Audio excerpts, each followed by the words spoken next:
Hola, hola, hola. Muy buenos días. En esta oportunidad hablaremos de los medios de control de nulidad, de cartas de naturaleza y de resoluciones de autorización de inscripción.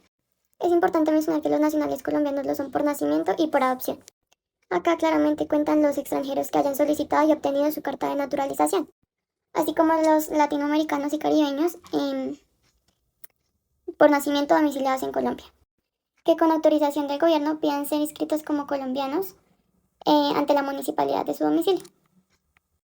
El otorgamiento de la naturalización de los extranjeros que la soliciten, pues la nacionalidad colombiana, es un acto soberano y discrecional del presidente de la República, que podrá concederla o no a quienes hayan cumplido con los requisitos previstos en la Constitución y en las leyes colombianas. Precisemos entonces que el extranjero que solicite carta de naturalización o resolución de inscripción con un colombiano deberá dirigir un memorial al Ministerio de Relaciones Exteriores pidiendo la nacionalidad y acreditando los requisitos que requiere, como lo son conocimientos del idioma castellano, conocimientos de la carta política, de la historia patria, geografía, profesión, actividad u oficio que ejerza en Colombia, lugar y fecha de nacimiento, registro civil de matrimonio si es casado con colombiana o sentencia sobre conformación de la unión marital de hecho, registro de nacimiento de hijos nacidos acá en Colombia y fotocopia de la cédula extranjera pues vigente. Es importante mencionar que, digamos, si se le da este permiso, digamos, o las cartas de naturaleza y resoluciones de autorización a estas personas extranjeras y por X o Y motivo, eh, las razones en las que se fundó la obtención de esta carta son viciadas, pues automáticamente el acto es nulo. O cuando el extranjero nacionalizado acá en Colombia haya cometido un delito en otro país antes de radicarse en Colombia y que dé lugar a la extradición. Entonces la solicitud de nulidad de estas cartas o resoluciones pues de inscripción pues está regulada y nos dice que la demanda que pretenda la nulidad de este acto deberá instaurarse dentro de un término de 10 años contados de la fecha de expedición de la carta de naturalización o de la resolución de autorización de la inscripción. Entonces, si se llegase a anular este acto administrativo, se notificará legalmente y remitirá una copia del certificado al Ministerio de Relaciones Exteriores para que dé cumplimiento pues a esta nulidad y en ella se ordenará pues de ser el caso remitir copias a las autoridades competentes para que investiguen las posibles infracciones que pudo haber cometido esta persona. Ahora bien, en medio de control de legalidad por vía de excepción, la actividad estatal está regida por el principio de legalidad, concebido como el sostenimiento de la administración de la ley, entendida pues en un sentido lato. Entonces la excepción de ilegalidad es la posibilidad que tiene un juez administrativo de inaplicar dentro del trámite de la acción sometida a su conocimiento un acto administrativo que resulta lesivo pues de orden judicial superior. Así su inaplicación no es una opción que pueda ser tomada por las autoridades administrativas, so pena de ser demandada pues en aras de hacer efectivo el principio de obligatoriedad y de presunción de legalidad de los mismos. La excepción consiste entonces en la inaplicación de un acto administrativo en un proceso con efectos interpartes por considerarse dicho acto violatorio de la Constitución o de la ley. Por su parte, el medio de control inmediato de legalidad el control inmediato de legalidad es un mecanismo especial previsto en el ordenamiento que exige que la jurisdicción de lo contencioso administrativo revise la juridicidad de los actos administrativos generales, siempre pues que hayan sido expedidos con el desarrollo de los decretos legislativos durante los estados de excepción. Entonces, es un medio idóneo para verificar que las medidas generales expedidas por las autoridades administrativas y que desarrollen decretos legislativos se ajusten al ordenamiento jurídico siempre y cuando pues hayan sido expedidos en estos tiempos de estados de excepción. Hablaremos ahora entonces de las acciones constitucionales. Iniciamos diciendo que la acción de tutela es un instrumento de protección de los derechos constitucionales fundamentales que tenemos todas las personas. Es un medio de defensa que está al alcance de cualquier ciudadano, persona mayor de 18 años, que está taxativamente en el artículo 86 de la Constitución Política y nos define que es una acción que tenemos todos para reclamar ante los jueces en todo momento y lugar mediante un procedimiento preferente y sumario por sí mismo o por quien actúe en nombre. La protección inmediata de los derechos constitucionales fundamentales cuando quiera que estos resulten vulnerados o amenazados por la acción o omisión de una autoridad pública o de particulares. Como ya lo dijimos, esta acción puede ejercerse en cualquier tiempo y por cualquier persona, ciudadana. Es importante tener en cuenta que este mecanismo no procede cuando hay la existencia de otros recursos o medios de defensa judiciales, cuando el derecho fundamental en peligro sea susceptible de protección a través de un habeas corpus. Si el objeto buscado por el solicitante es la protección de derechos colectivos, la tutela es improcedente porque tenemos la popular y la de grupo. Y cuando la finalidad de la tutela es la de prevenir la causación del daño. Cuando la violación del derecho produjo un daño consumado, la acción pierde su finalidad. Es importante tener en cuenta que la acción de tutela tiene como un trato preferencial, a excepción del habeas corpus. En lo que respecta a la acción de cumplimiento, la acción de cumplimiento se enmarca dentro del derecho del ciudadano que tiene de participar en el ejercicio y control político, a través de la interposición de acciones públicas de este tipo, cuyo propósito es buscar el cumplimiento de una ley o de un acto administrativo, contribuyéndole de esta manera pues, a realizar los cometidos en un Estado social de derecho. Entonces, esta acción lo que busca es obligar a la autoridad a cumplir con sus deberes previstos en la ley o en los actos administrativos frente a los ciudadanos, porque su incumplimiento pues, puede inferir en el desarrollo de estos o causar perjuicios. La acción de cumplimiento parte de la existencia de un acto administrativo en firme, amparado por la presunción de legalidad y revestido de fuerza ejecutoria que no es acatado por la administración en cuanto al deber que le impone. La acción de cumplimiento es pública y calificada constitucionalmente de derecho político. Está abierta a todos los ciudadanos que busquen el cumplimiento de las autoridades y excepcionalmente pues los particulares en cumplimiento de sus funciones públicas, de los actos con fuerza material de ley o actos administrativos. Esta acción procederá contra toda acción u omisión que implique el incumplimiento. Podrá ejercerse en cualquier tiempo y es deber del juez pues adelantarla oficiosamente de acuerdo con los principios de publicidad, prevalencia del derecho sustancial, economía, celeridad, eficacia y gratitud. Ahora hablando un poco sobre las acciones de grupo, es importante mencionar que estas fueron consagradas en la Constitución del 91 junto con las acciones populares, cuyo fin era la reparación del daño que se pudiera causar a un grupo plural de personas. Y estas acciones se clasifican en dos. Las primeras son acerca de las acciones que van dirigidas hacia las entidades que cumplen funciones públicas o particulares que excepcionalmente cumplen funciones públicas. Y la otra clasificación es frente a las acciones que tienen su fundamento en las actividades de personas privadas. Es importante saber a qué tipo de clasificación pertenece porque asimismo se le da la competencia al juez. Es por ello que cuando se vea inmersa la actividad de una entidad pública, debe conocer la jurisdicción de lo contencioso administrativo y por el contrario, cuando se trate de una entidad privada, conocer la jurisdicción ordinaria. De esta manera, para hablar un poco acerca de los antecedentes nacionales, es importante mencionar de las acciones de clase. Empezando a mencionar la Ley 45 de 1990, que se encargó de regular el Estatuto del Consumidor. Asimismo, el Decreto 3466 del 82, o el más conocido como el Estatuto del Consumidor. Las anteriores normas mencionadas demuestran que antes de la Constitución del 91 ya se encontraban ciertos decretos o ciertas leyes que se encargarán como de la protección cuando se vieran vulnerados ciertos grupos de personas. Con la creación de este mecanismo de control se ha abierto la posibilidad para que las personas que consideren que han sido afectadas o han surgido daños por ciertas entidades puedan demandar un grupo de personas en un solo proceso.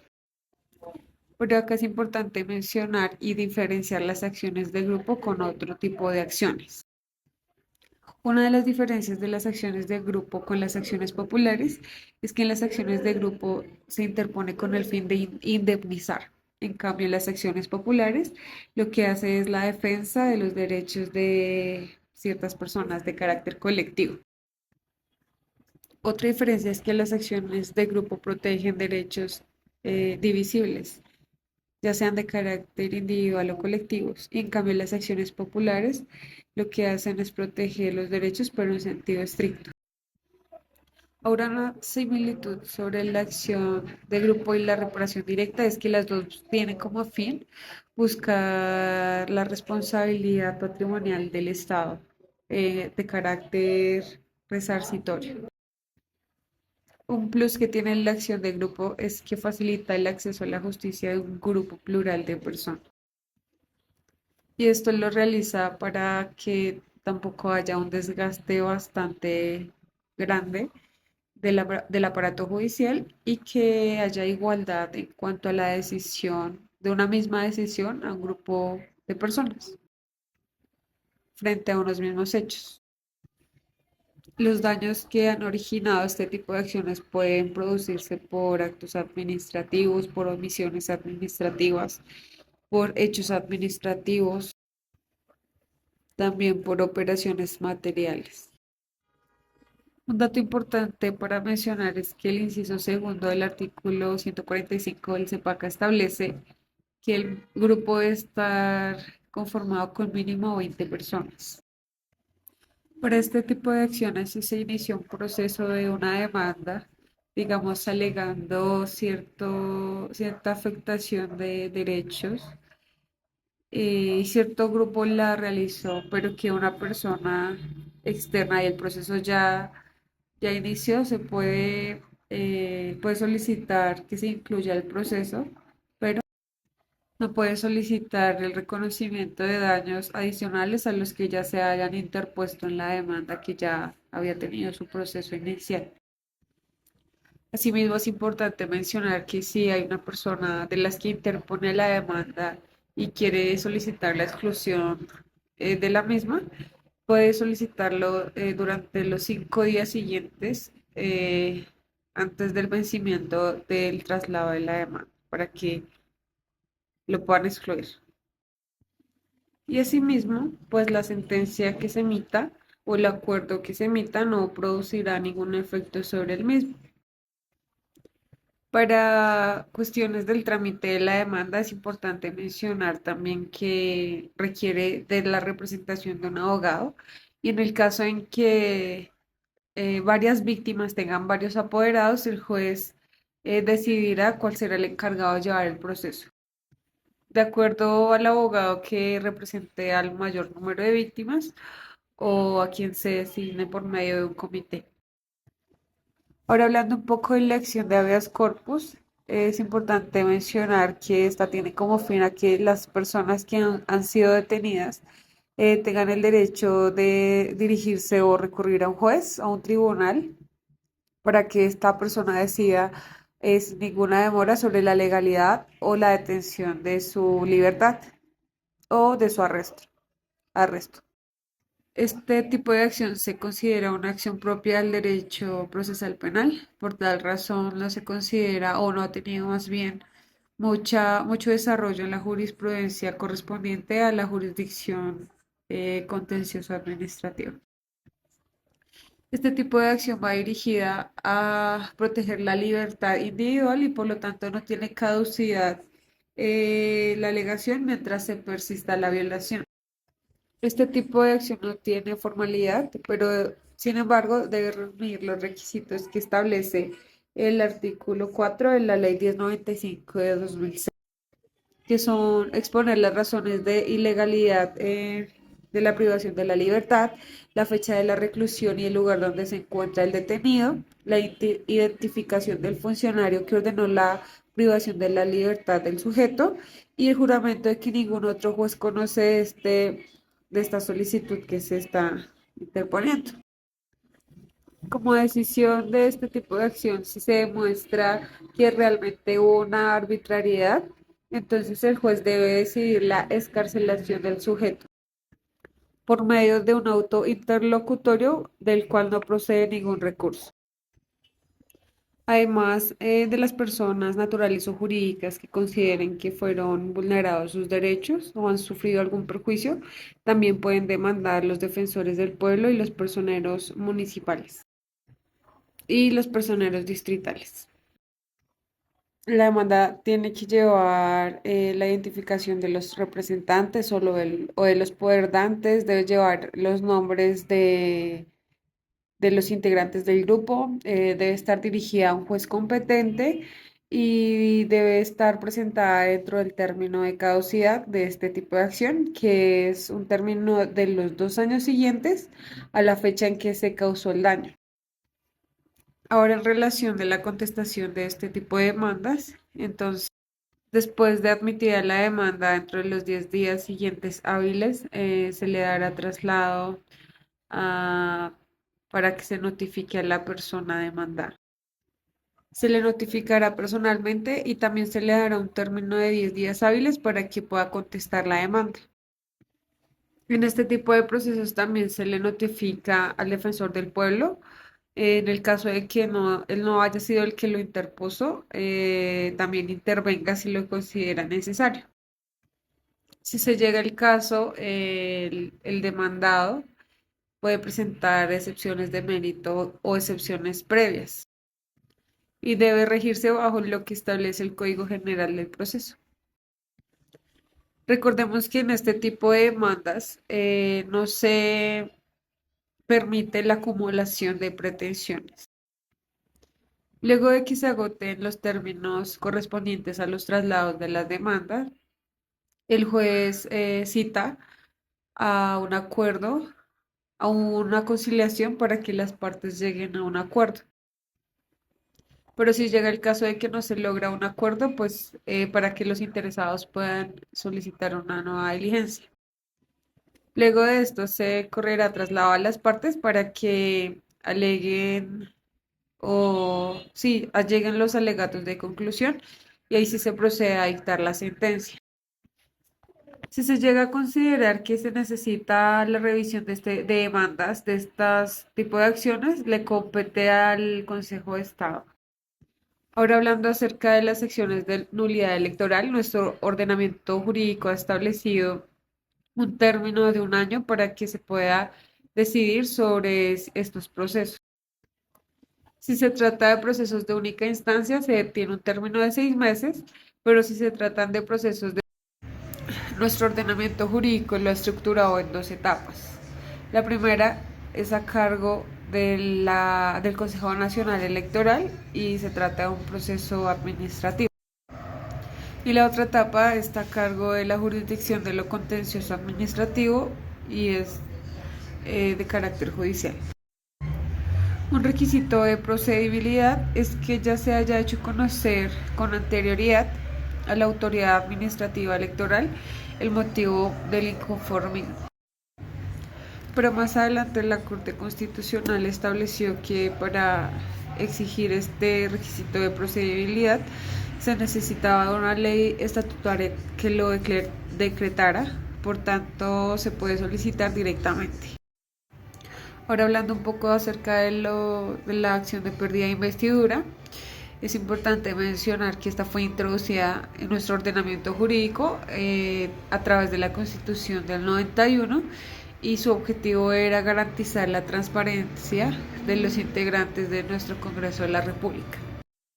Ya luego este mecanismo se extendió frente a las asambleas departamentales, consejos municipales, a las juntas locales, diputados, concejales, ediles.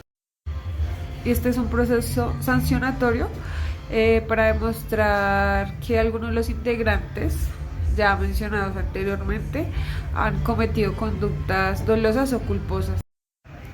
Esta solicitud la puede interponer cualquier ciudadano y tiene un término de 5 años a partir de la ocurrencia de los hechos que se consideren causal de la pérdida de investidura. Y el proceso se debe desarrollar en un término no mayor a 20 días. Frente a la solicitud de la demanda de este tipo de acción de pérdida de investidura, no debe versar sobre asuntos que ya la corporación hizo mención, ya que en este caso operaría la cosa juzgada. Esta se debe hacer por escrito, no requiere de abogado, debe contener los datos de identificación de quien lo formula, los datos del congresista, la causal por la cual se solicita la pérdida de investidura, la solicitud de práctica de pruebas y la dirección de las notificaciones de la persona que la interpone. Las causales de la pérdida de investidura están estipuladas en el artículo 183 de la Constitución y en otras normas. Y estas se clasifican según el orden nacional y el orden territorial. El demandado tiene 5 días hábiles para responder la solicitud a aportar pruebas. Y en el término de 3 días se señalará la fecha de la audiencia.